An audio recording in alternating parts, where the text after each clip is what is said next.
다른 종교의 차이점이 여러 개 있겠지만 결정적인 차이점을 한번 이야기하라 그러면은 다른 종교는 자신의 필요에 따라서 내가 선택하고 내가 찾아가는 것이다. 예. 그것이 이제 다른 종교의 아주 핵심적인 표현입니다.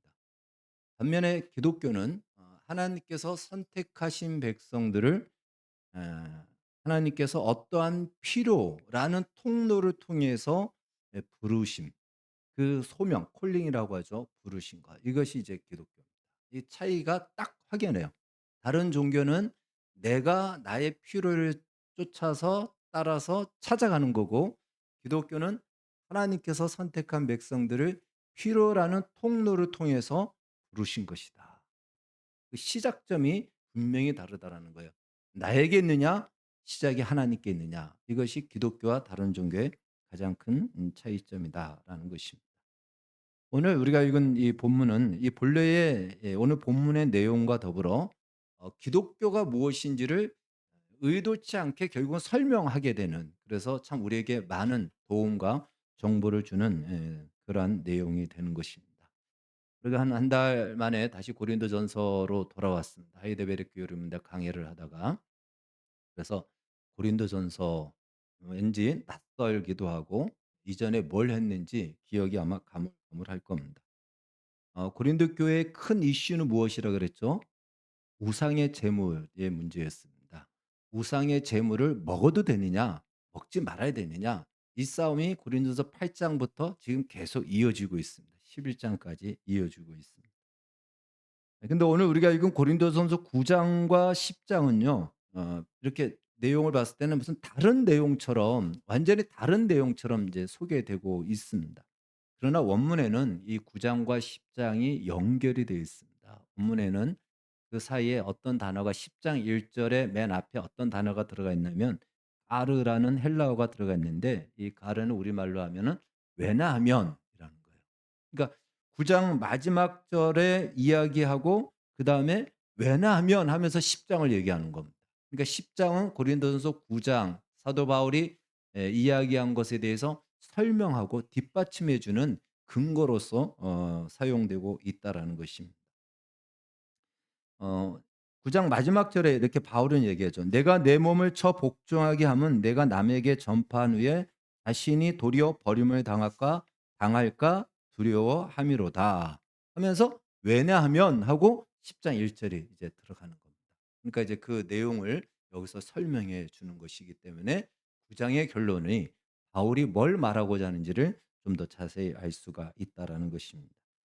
그 설명과 이유를 말하는 가운데 기독교 신앙이 무엇인가도 오늘 알려준 거죠. 이 사건 이야기를 하면서 오늘 우리가 읽은 본문은, 여기서 언급하는 사건은 우리가 잘 알다시피 출애굽 사건입니다. 여기 딱 읽어보면은 누구 얘기인지 나오죠. 모세 이야기가 나오고 물 바다에 세례를 받았다라는 이 모든 것은 다 출애굽 사건입니다. 자, 이스라엘 백성들은 이 이집트 땅, 옛날로 얘기한다면 애굽 땅에서 노예살이를 하고 있었습니다. 노예의 가장 큰 특징이 무엇일까요? 노예의 가장 큰 특징은 주권이 없다라는 것입니다. 주권이 없다라는 것은 선택의 여지가 없다라는 것이에요. 아무것도 선택할 수 없습니다. 다시 말해 그들은 선택의 여지가 없다라는 것은 그들이 노예살이가 싫어서 이 노예에서 내가 벗어나고 싶다, 벗어나야 되겠다라고 하는 그 생각조차, 그 어떤 시도조차 할 수 없고 하지 않는다라는 것입니다. 심지어 그들이 노예가 아닌 삶을 생각해 볼 수 있을까 할 정도입니다. 우리가 어떤 상황에 깊이 빠지면요, '내가 이 상황이 아닌 상황이 있을 수 있을까.'라는 절망 가운데 빠지거든요. 그래서 많은 사람들이 거기서 이 상황이 아닐 수 있는 자기의 가능성이 없다라고 여기기 때문에 거기서 스스로 극단적인 선택을 하는 경우가 있는 것입니다. 노예살이를 하던 이들에게는 노예가 아닐 수 있는 가능성이 없는 거예요. 그래서 노예가 아닌 자신들의 삶은 꿈꾸지도 못하는 것이 노예의 가장 큰 특징입니다. 그런 이스라엘에게 하나님께서는 모세를 보내어서 모세가 바로 애굽의 왕과 싸워서 이기고 난 뒤에 이스라엘 백성들에게 나를 따르라 하고 데리고 나온 것이 출애굽 사건입니다. 그것이 우리가 구약의 출애굽기에 기록되어 있는 내용인 것입니다. 그리고 그 출애굽 사건을 우리의 시각적으로 확인시켜 준 것이 홍해를 건넌 사건입니다. 홍해를 건너는 사건을 통해서 출애굽을 확정짓고 출애굽이라는 것이 무엇인지를 분명히 이 출애굽이라는 것은 구원이라는 것인데 구원이라는 것이 무엇인지를 하나님께서는 구약의 이 사건을 통해서 확연하게 아주 선명하게 보여주었다라는 것입니다. 바울은 이 출애굽 사건을 무엇으로 해석하냐면 오늘 본문에서 우리가 읽었듯이 세례로 해석을 합니다. 모세에게 속하여 바닷물 속에 들어갔다라는 것이 들어갔다가 나온 것입니다. 여러분 사람이 물속에 들어가면 죽죠. 오랫동안 살 수가 없습니다. 뭐 2-3분 단 견뎌도 그 이상 가면은 살 수가 없습니다. 그래서 물속에 들어가면 죽은 거예요. 우리가 세례받을 때 우리가 약식으로 물을 머리 위에 올리지만 정확히는 침례라고 볼 수 있죠. 물속에 잠기는 겁니다. 물속에 침례교에서는 그대로 이렇게 침례를 주죠. 물속에 잠겼다라는 것은 내가 죽었다라는 거예요. 죽었고 다시 이렇게 나오는 것이 다시 부활하여 살았다라는 그 의식의 표현인 것입니다. 이것이 세례예요. 그래서 그리스도와 함께 내가 십자가에서 죽고 물속에 들어가는 거예요. 그리스도와 함께 다시 내가 부활했다. 다시 살았다. 생명 얻었다라고 하면서 살아나는 것. 이것을 의식으로 표현하는 것이 우리가 세례식이다라는 것입니다.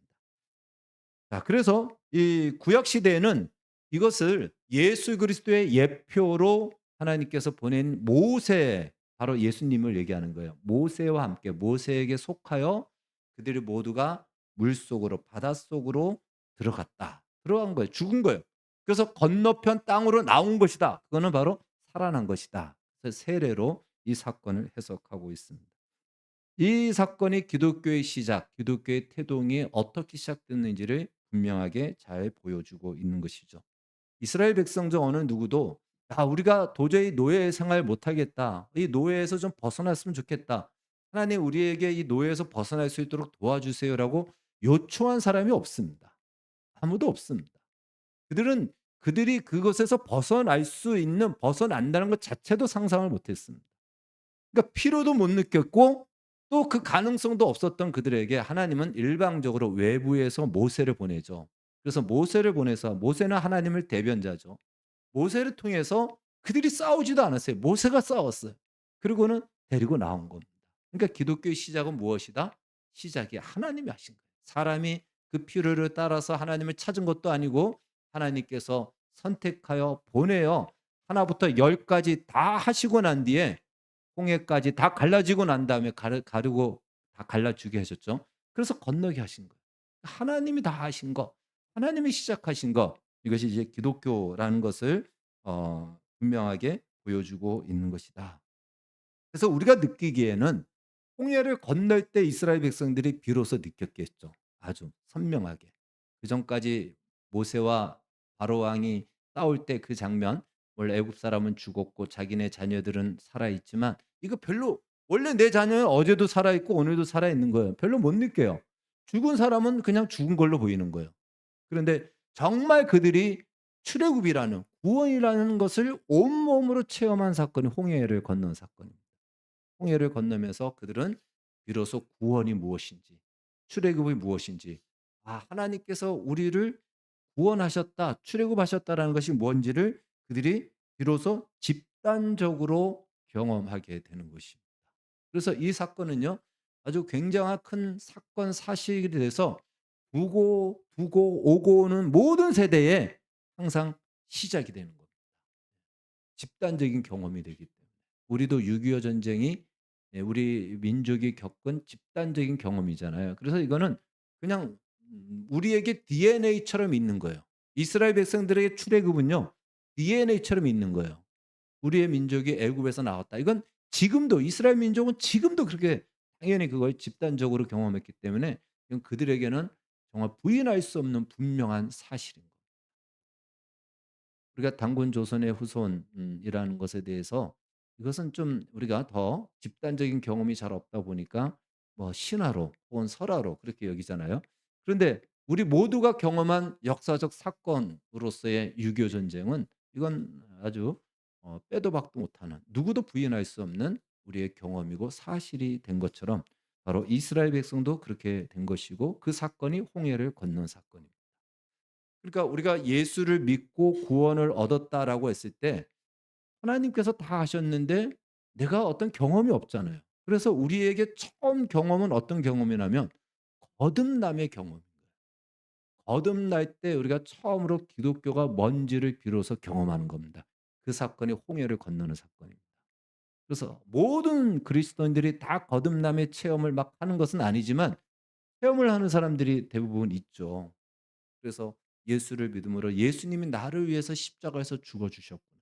하나님이 나를 사랑하셨구나.'라는 걸 온몸으로 경험하면서 '이것이 구원을 받았다.'라는 사실이구나. 그것을 알게 됩니다. 이거는 평생 잊어버리지 않고 평생 기억되죠. 이것이 바로 홍해를 건너는 바로 그 체험이다라는 것입니다. 그래서 이제 이스라엘 백성들 이들이 홍해를 건너고 난 뒤에 오늘 성경 본문은 뭐라 그러냐면 다 같이 신령한 음식을 먹고 다 같이 신령한 음료를 마셨다라고 얘기합니다. 여기서 음식이란 만나를 얘기하는 거고 음료라는 것은 반석에서 난 물을 마셨다라는 거예요. 그 반석은 그리스도다라고 이렇게 소개하고 있죠. 그러니까 바로 그들이 그리스도의 그 만나 음식을 먹고 밥을 먹고 떡을 먹고 물을 마셨다. 이것은 상징적으로 뭘 예표로 하죠? 예수 그리스도의 살과 피를 얘기하는 겁니다. 예수님의 찢겨진 살을 먹고 그들은 신령하다라는 거예요. 그냥 음식이 아니고 또 예수 그리스도의 흘리신 피, 잔을 마셨다. 오늘날 우리가 하는 의식이 있죠. 그리스도의 살과 잔에 참여하는 거 성찬식입니다. 성찬식을 그들이 했다라는 거예요. 어디서? 홍해를 건너서 광야에서. 그러니까 성찬식은 누구만이 참여하는 것이다? 홍해를 건넌 사람들만이. 다른 말로 세례를 받은 사람들만이 구원을 받은 사람들만이 성찬식에 참여하는 거. 공식적으로는. 그래서 오늘 우리도 우리가 성찬식 할 때 교회법상 세례를 받은 사람만 참여할 수 있습니다라고 얘기하는 거예요. 예. 이스라엘 백성들은 모두가 세례를 받았고 물속으로 들어갔잖아요. 성경에 보니까 출애굽기 14장에 12장 14장에 보면 물이 좌우의 벽을 이루었다 그래요. 벽을 이루었어요. 물 벽을 이뤘어요. 그리고 그 소위로 지나간 거예요. 그러니까 멀리서 보면 물 속에 있는 거나 똑같아요. 물 속으로 들어갔다가 나온 거. 똑같은 세례하고 똑같죠.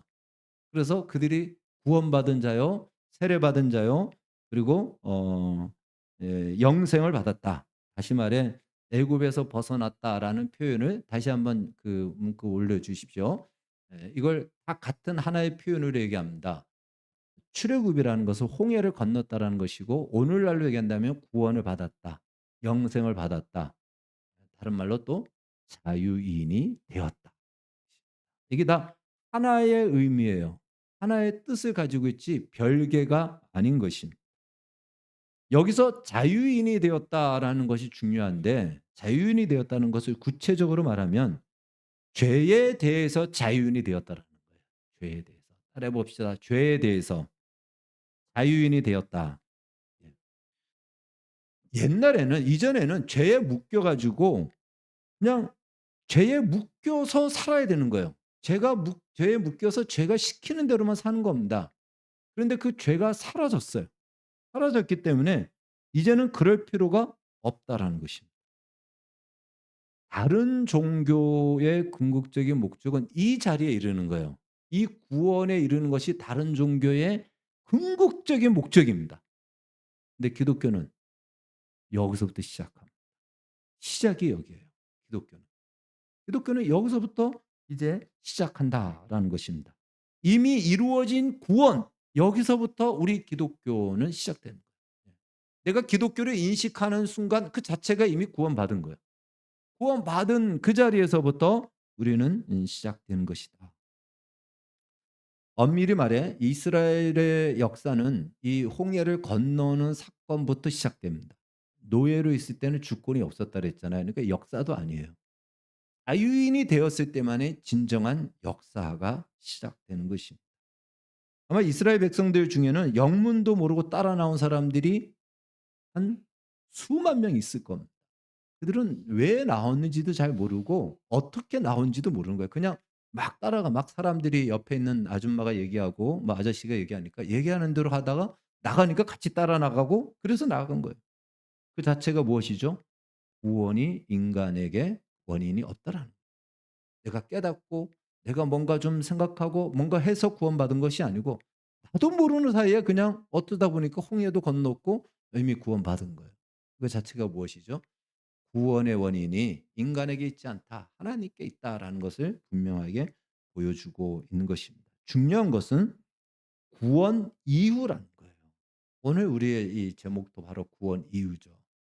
영문도 모르고 따라 나올 수 있습니다. 괜찮습니다. 구원받는 것은 우리의 어떤 조건과 자격을 따지지 않기 때문에 우리가 어떤 상태가 됐든 상관없습니다.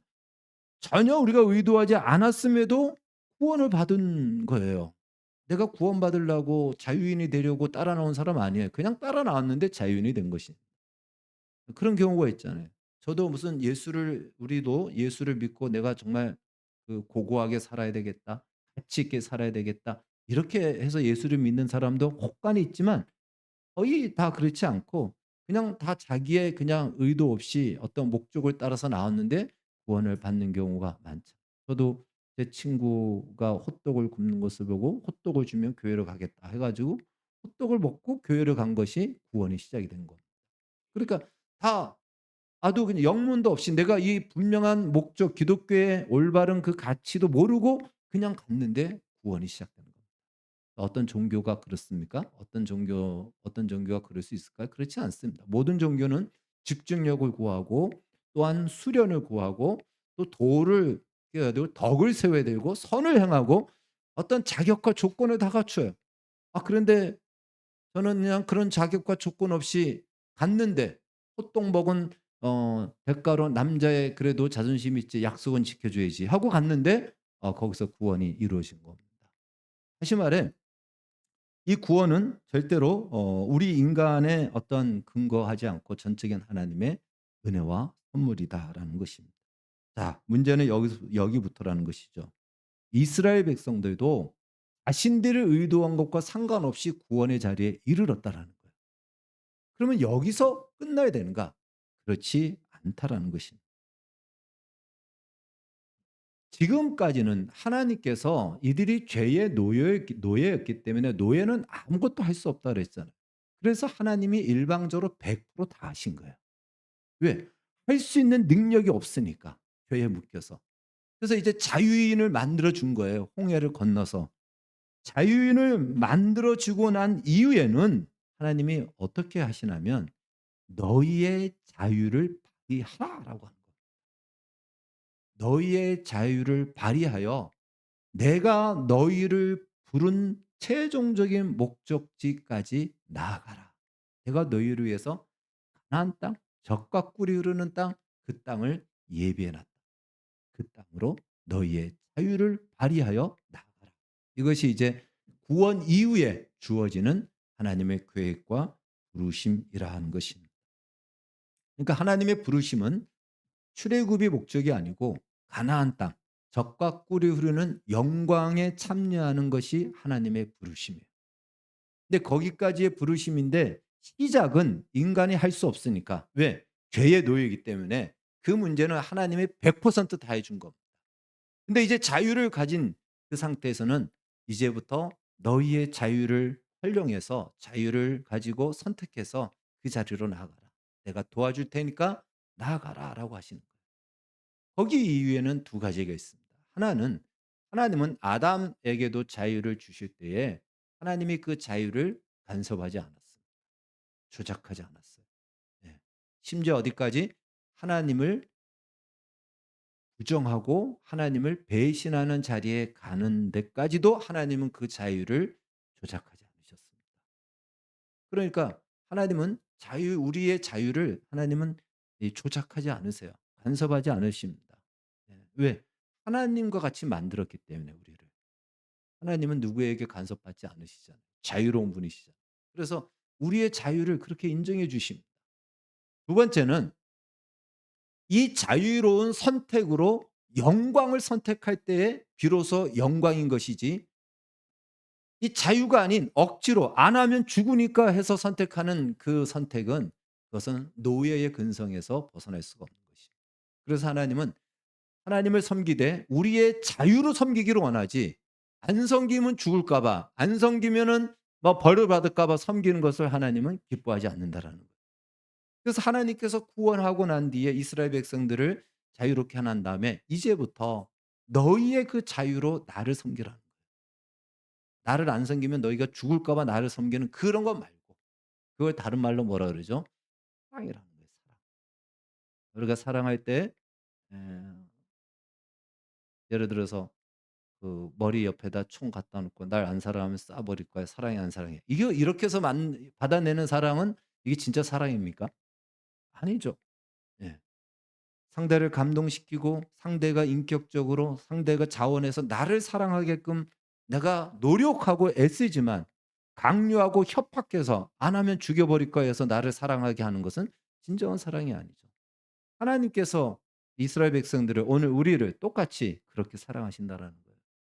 물론 하나님은 얼마든지 협박할 수 있습니다. 얼마나 협박할 수 있습니까? 만약에 내가 가는 앞뒤로만 그 번개가 툭 떨어지면 벼락이 떨어지면 얼마나 정신 차리고 살겠습니까? 그렇게 하지 않는다라는 거예요. 때때로는 필요할 때는 그렇게도 하지만 그렇게 하지 않는다라는 거예요. 내가 너희를 위해서 사랑을 다 보여줬다. 하나님께서 보여주신 사랑의 최정점은 십자가잖아요. 난 너희를 이렇게 사랑한다. 너희도 나를 그렇게 사랑하기를 원한다. 이거 하나님의 뜻입니다.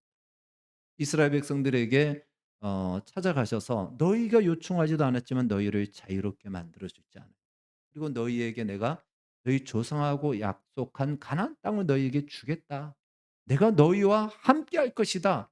그러니 너희의 자유를 가지고 나의 말을 듣고 나를 섬겨라. 이것이 이제 출애굽한 이후에 이스라엘 백성들에게 주어진 구원 이후에 나아갈 그들의 자리였습니다. 이걸 오늘 제목으로는 이렇게 얘기하는 거죠. 하나님이 기뻐하는 자리다. 왜? 오늘 본문에 보니까 성경은 이렇게 얘기합니다. 하나님께서 그들 중에 다수를 기뻐하지 아니하니. 다시 말해 그들이 기뻐하는 자리로 나아가지 않았다라는 겁니다. 기뻐하는 자리로 나가지 않았다는 것은 뭘까요? 정반대의 자리로 나간 것이죠. 하나님의 부르심과 반대인 상황의 자리에 이르게 되었다라는 것입니다. 따라서 이제 구원 이후에는 이스라엘 백성들은 출애굽 이후에는 자신들에게 있는 자유를 발휘하여 힘들지만 어렵죠. 왜? 그동안 지금까지 수백 년 동안 노예의 습성으로 살았고 우리로 얘기한다면 죄의 본성이 우리 안에 아주 인이 박혀 있는데 구원받고 난 뒤에 바로 하나님의 말씀대로 어떻게 바로 살겠습니까? 당연히 바로 살 수 없습니다. 그럼에도 불구하고 이제 이 자유를 발휘하여 한 걸음 한 걸음 하나님을 선택하고 의를 선택하고 죄에 대해서 거부하고 죄에 대해서 반응하지 않고 살아가는 것. 그걸 하나님이 기뻐하시고 그것이야말로 하나님의 영광에 참여하는 것이며 사도 바울은 그것을 가지고 내가 복음을 전하고 복음에 참여하는 것이다. 내가 복음을 전하고 내 몸을 쳐서 복종시키는 이유는 내가 버림받지 않기 위해서다.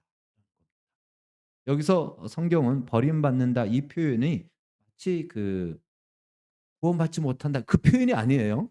예. 성경에서 출애굽한 이스라엘 백성들이 광야에서 죄를 지어서 멸망을 당했잖아요. 그럼 그들은 구원받지 못했냐? 가나안 땅에 못 들어갔기 때문에 구원받지 못했냐? 그렇지 않습니다. 그렇게 이해하면은 구원이 두 번, 세 번 되는 거죠. 출애굽해서 구원받았는데 또 구원이 남아 있는 거예요. 그렇지 않고 구원받으면 출애굽으로 구원받은 거예요. 그런데 우리에게 남아 있는 것은 무엇이냐? 영광이 남아 있다라는 거. 영광. 하나님의 영광에 참여할 수 있는 그 기회가 주어졌는데 그 기회를 잃어버리는 거예요. 그것이 이스라엘 백성들이 광야에서 멸망당한 것이다. 것입니다. 자, 결국 이 말씀을 왜 하냐면 고린도전서 8장에서 시작된 우상의 재물을 먹는 문제, 이 문제라는 거예요. 그리스도인은 자유를 가지고 있다. 근데 이 자유는 이제 나를 위해서 쓸 수도 있고 남을 위해서 쓸 수도 있고 말 그대로 자유예요. 그렇다면 그 자유를 더 이상 네가 하고 싶은 대로 욕망을 쫓아서 그렇게 사용하지 말고 한 영혼을 살릴 수 있고 하나님의 뜻을 이룰 수 있다면 너의 자유를 절제해서라도 또 수고해서라도 그 자유를 그런 쪽으로 선택해서 살아라. 고린도전서 8 장의 본문에 이어지는 내용이라. 자유를 가지고 어떻게 살아야 되냐 이 얘기를 오늘 말해 주고 있는 것입니다.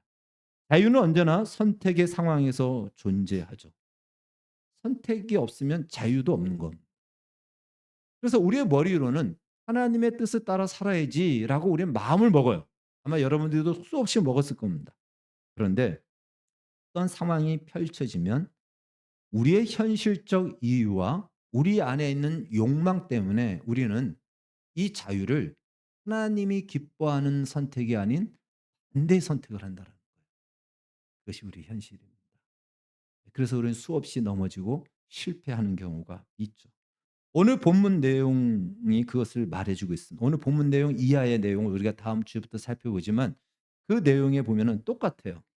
이제 이스라엘 백성들이 홍해를 건너는 그 기쁨과 한의와 즐거움이 출애굽기 15 장의 노래로 표현되고 있습니다. 그래서 대단했죠. 얼마나 신났겠습니까? 막 지나가면서 물벽이 있는 걸 막 이렇게 막 만져보지 않았을까요? 이 물벽이. 그리고 그 사이에 물고기들이 막 이렇게 박혀 있는 것도 봤었을 거고요. 그래서 신나게 건넜어요. 그리고 애굽 사람들이 오는데 물에 수장돼서 죽어가는 것을 봤습니다. 똑똑히 봤어요. 얼마나 이들이 그 구원의 감격과 위대한 승리에 정말 흥분되었겠습니까? 그런데 그들이 당한 현실은 광야입니다. 그들이 가진 그 현실 그 앞에 자신이 가진 흥분과 자신이 가진 기쁨으로만 살아가기에는 너무나도 현실이 혹독하고 쉽지 않다. 쉽지 않죠. 그래서 이스라엘 백성들이 얼마나 많이 무너졌습니까? 그것을 나열하면 그 제목만 나열하면 이제 다음 주부터 살펴볼 텐데 바로 우상 숭배, 음행, 하나님을 시험한 원망입니다. 네 가지. 이 네 가지의 경우 일어난 사건을 기록한 구약에 나와 있고요. 오늘 사도 바울이 이 네 가지를 대표적으로 꼬집습니다. 여러분 이것은 오늘날도 마찬가지예요. 우리가 구원의 체험을 겪고 난 뒤에 얼마나 기쁩니까? 하나님 나를 사랑하신다는 세상 모든 것을 다 내가 잃어버려도 하나님만 나를 사랑한다면 난 괜찮아라고 할 때 그 감격과 기쁨이 있는데 막상 우리의 삶의 현실은 광야와 같은 현실이 오니까 이 믿음 하나로 이 기쁨 하나로 살아가기에는 너무 힘들죠. 그러다 보니까 우리도 저 네 가지 죄악에 때때로 우리의 욕망과 또 우리의 현실적인 이유로 저런 죄를 짓게 된다라는 것입니다. 실패를 하게 된다라는 것입니다. 자, 이제 조금 더 이제 정리하면 다시 말해 하나님께서 우리를 부르실 때 우리의 그 부르심의 최종 목적지는 홍해를 건넌 그 자리가 아닌 우리는 거기가 무엇이다? 시작이다. 거기서부터 시작하는 거예요. 홍해를 건넌 세상 종교에서는 홍해를 건너는 것이 그들의 그 종교의 유일한 최고의 목적입니다. 그러나 결코 건널 수 없죠. 근데 우리는 건넌 거기서부터 우리는 시작이에요. 받고 나서부터 우리의 신앙과 삶이 시작되어집니다. 우리의 최종 목적지의 부르심은 어디더라고요? 하나님이 기뻐하는 자리. 하나님의 영광에 참여하는 자리. 그걸 구약식으로 얘기한다면 적과 꿀이 흐르는 가나안 땅. 바로 그 자리가 우리의 최종 목적지다라는 것입니다. 이 믿음을 가지고 이 소망과 이 비전을 가지고 살아가려고 하는데 결국 여러 가지 어려움들이 많이 있고 또 우리의 변화를 우리가 잘 모를 때가 있습니다. 이스라엘 백성들이 홍해를 건너기 전과 홍해를 건넌 후에 큰 차이점이 뭘까요? 홍해를 건너기 전에는 노예였습니다. 홍해를 건너고 나서는 자유인이 되었습니다. 예수 믿고 가장 큰 차이점이 뭘까요? 요겁니다. 우리 이제 예수 믿고 나서 가장 큰 변화가 정말 하늘에서 그냥 막 벼락부자가 되는 이러한 어떤 기대를 가지는데 예수 믿고 구원받은 자의 가장 큰 차이점이 무엇이냐면 옛날에는 죄의 종이었는데 이제는 죄에 반응하지 않을 수 있는 자유를 가진 자유인이 되었다. 이것이 우리 안에 가장 큰 변화예요. 우리 환경은 변하지 않습니다. 내 얼굴도 바뀌지 않아요. 예. 내 상황도 큰 차이가 없습니다. 그런데 분명한 변화는 있죠. 자유를 가졌고 이제부터 하나님이 나와 가까이서 함께 하신다라는 거예요. 네가 넘어지고 실패해도 다시 일어나고 시도하면 내가 도와줄게. 하나님이 그렇게 하시는 거예요. 그래서 우리가 넘어진 자리에 하나님이 계십니다. 하나님이 안 계셔서 넘어진 거 아니에요. 하나님이 안 도와주셔서 실패한 것이 아닙니다. 하나님 그곳에 계세요. 여전히 계십니다. 그런데 우리가 믿음으로 자유를 적극적으로 올바른 방향으로 선택하기 전까지는 하나님께서는 우리를 점프해서 가나안 땅에 들여놓는 경우가 없다라는 거예요. 그냥 하나님도 거기서 같이 기다리세요. 그래서 이스라엘 백성들이 몇 년 광야에서 살았습니까? 40년을 산 거예요. 40년. 하나님 거기서 같이 계시는 거예요. 기다리시는 거예요. 그래, 네가 이기나 내가 이기냐 한번 보자. 하나님의 별명이 무엇이라고요? 영원하신 하나님이요. 하나님을 이길 수 있는 사람은 아무도 없습니다. 영원하시기 때문에. 우리는 이 사람은 그러잖아요. 좀 막 아이들이 때려 부릴 때 막 자기 고집 부리면 부모가 나중에 지잖아요. 네, 어느 정도 시점이 지나면은. 그런데 하나님은 안 지신다는 거예요. 왜? 영원하신 하나님이기 때문에. 거기서 기다리십니다. 우리가 믿음으로 우리의 자유를 올바른 선택을 할 때까지. 그것은 바로 그 자리가 하나님이 기뻐하는 자리고 하나님의 영광에 참여하는 자리고, 그 하나님의 영광이라는 것이 무엇일까? 그 영광이라는 것은 바로 이거. 예수 그리스도께서 우리를 구원하시기 위해서 희생하시고 희생할 정도로 우리를 사랑하시고 하나님께서 그 아들을 내어 주시기까지, 그 아들을 내어 주시기까지 사랑하신 하나님의 마음과 뜻을 세상 그 무엇과도 바꿀 수 없고 세상 그 무엇도 다 이기신 사랑의 위대함과 하나님의 마음에 우리가 참여하는 것, 그 마음을 알고 그 자리에 서는 것, 그것이 바로 하나님이 기뻐하는 자리요 하나님의 영광에 참여하는 자리라는 것이에요. 그래서 우리가 이 믿음, 이러한 자유를 발휘하지 못하면 우리는 이 하나님의 마음을 조금도 모르는 거예요. 하나도 모르고 그냥 말 그대로 홍해를 건넌 것은 사실이지만, 구원받은 것은 사실이지만 말 그대로 그 이후의 삶은 아무것도 없는 거예요. 시간을 보냈지만 아무것도 없는 겁니다. 이 땅에서 가나안의 영광을 맛보지 못하는 거예요. 그것을 성경은 무엇이라 그러면은 아무것도 없는 인생을 보낸 것을 성경은 방탕하다라고 얘기합니다. 방탕한 인생을 사는 거예요. 우리의 삶. 그래서 하나님께서는 너의 인생의 그 기회는 방탕으로 끝나지 않고 영광으로 채우도록, 하나님이 기뻐하는 기쁨으로 채워지는 그 자리가 되도록 우리 옆에서 기다리시는 겁니다. 일어나라. 다시 시작해라. 죄를 지었다고 정말 절망하지 말고 실패했다고 낙심하지 말고 하나님을 신뢰하고 하나님이 너를 어떻게 사랑하는지 어디까지 사랑했는지 알고 있지 않느냐. 그러니 좌절하지 말고 다시 일어나 의를 선택하고 하나님의 뜻을 선택하고 너의 자유를 가지고 죄에 반응하지 말고 절제하고 예수 그리스도를 따라 살듯이 한 발자국 한 발자국 내디드라라고 가르치고 있습니다. 물론 쉽지 않습니다. 우리 앞서 말씀드린 것처럼 죄에 익숙한 우리는 그렇게 사는 것이 편해요. 그리고 이 세상 자체가 죄를 짓고 사는 것이 편합니다. 그렇게 짜여졌어요. 죄를 짓지 않고 살려면 너무 피곤하고 너무 힘들고 어렵습니다. 그래서 그렇게 사는 삶의 현실이 펼쳐졌기 때문에 나도 죄의 유혹을 받고 또다시 죄를 짓는 그 자리로 우리는 나아가려고 할 때가 있습니다.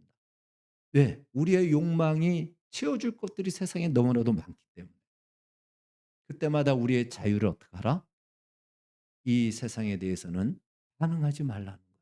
그리고 하나님의 말씀에 대해서 반응하라.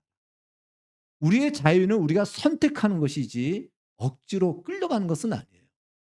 우리가 죄를 짓는 것도 내가 선택하는 것이지 끌려가는 것이 아닙니다.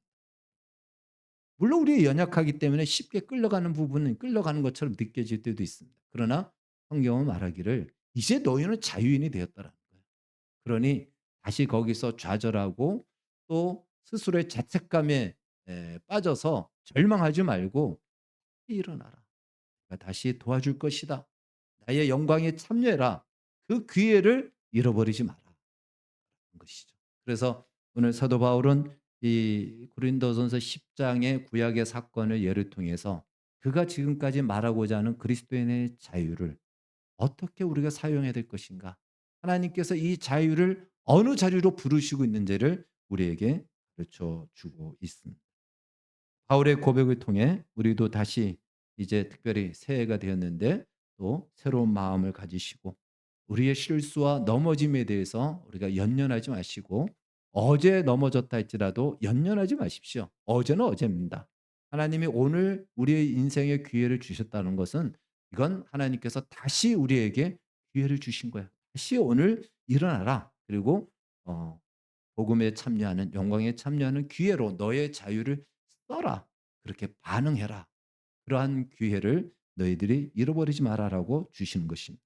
바로 그 영광을 바라보며 우리를 부르신 그 기쁨의 자리에 그 자리로 나아가도록 오늘도 힘쓰시고 이 한 주간과 우리의 남은 생애가 초점을 거기에 맞추어 나아가기를 예수님의 이름으로 축원합니다. 기도하겠습니다. 하나님